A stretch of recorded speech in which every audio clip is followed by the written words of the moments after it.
Today I'm going to talk about my favorite game mechanism in a fictional game. This is not a game that exists in real life. You can't play this game, but it is a game and I love it, so I want to talk about it. I recently reread one of my favorite books, a book called Ready Player One. If you haven't read it, there will probably be some minor spoilers in this video, but I will try to keep them to a minimum. There's one in particular that will be a spoiler, but the rest are pretty minor, things you would discover in the first chapter of the book. In the book, it's in the kind of near future, somewhat of a dystopia, and a lot of the interactions that people have in the world in this book are in a massive multiplayer online game. This game was created by this guy that loved games, and he loved the 80s in particular, so there's a ton of 80s references in the book. But most of the interactions that people have in the future, in this fictional future, are within this big game. That's not the game I want to talk about, though, because the game that's really the core of the book, and that is really entertaining, the most entertaining part of the book, is that the guy who created this world died, and he dies before the book begins, and he reveals to the world that he has left his fortune, which I think is close to $300 billion. It's a huge amount of money. He's left his fortune and the ownership, the control of this game that everyone in the world plays. He's left it to someone who can solve a puzzle. And he starts off the puzzle by reading, by giving people this poem, this clue that people have to solve. And then he just leaves it at that. And that's it. And so it's such a huge amount of money that everyone tries to, or many people try to go on this quest and solve the puzzle. This is my first favorite mechanism about the game.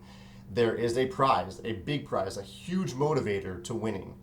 I'm not saying that games need money as a prize to win. I love to win games because it feels good to win, even if it's just for pride. But I like in the book that and in this game in the book, that there is a huge driving force for people to commit to solving the puzzle, and not just commit to solving it, but really spend a good chunk of their lives really focused on this. There's a company in the book that has devoted all of their resources towards solving the puzzle.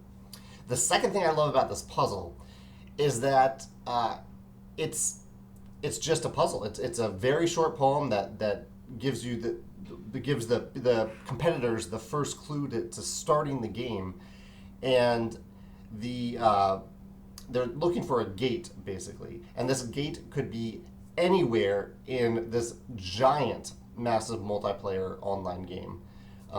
So it's completely open-ended. It starts everyone off on a level playing field because no one knows where it is. It's not like the guy said, okay, start here. He's saying you can start anywhere. The first gate could be anywhere, and you have to solve the puzzle to figure it out. I really like that it's kind of an open playing field to start out with. The third thing I really love about it, there are a bunch of different mechanisms in this game that I really love. The third thing is that the whole, and this is within the poem, the puzzle poem, the key to winning this game is to find 3 gates and 3 keys. And so you find a gate, and then that gate leads you to a key. And each time there's a new puzzle to figure out, so you don't know where the next gate or key is.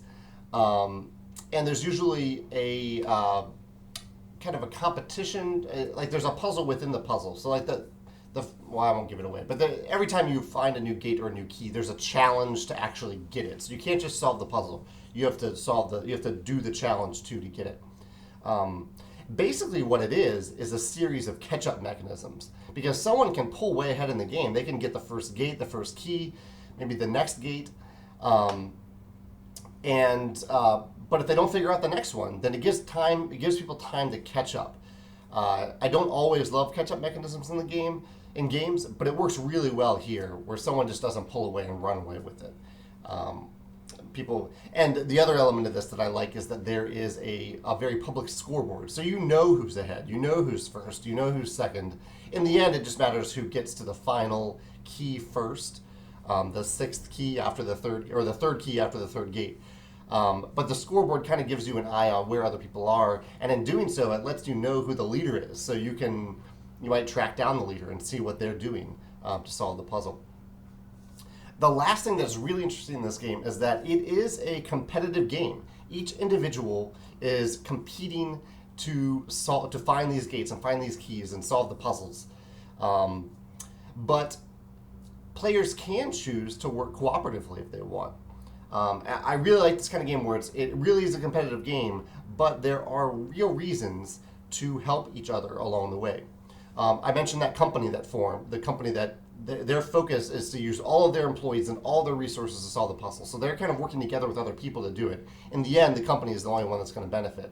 There are clans that form around the game. So people who want to share their knowledge with other people, and they decide to split the prize within those clans. And there are also individuals. The main protagonists of the book are one individual, and then a few of his friends are competing individually to win.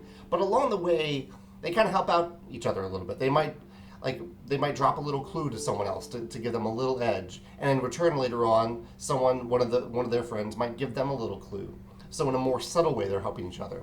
So I really like that aspect in competitive games where there is a reason to interact in a positive and healthy way with other players, where you're helping them rather than just trying to push them out of the way and defeat them.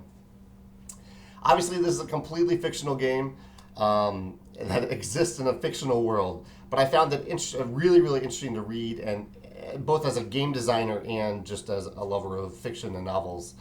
I highly recommend the book. Or Steven Spielberg is filming a movie of Ready Player One that I think comes out later this year, or maybe 2018. If you have a favorite game mechanism in a fictional game, I'd love to hear about it in this post, in the comments below. Thanks.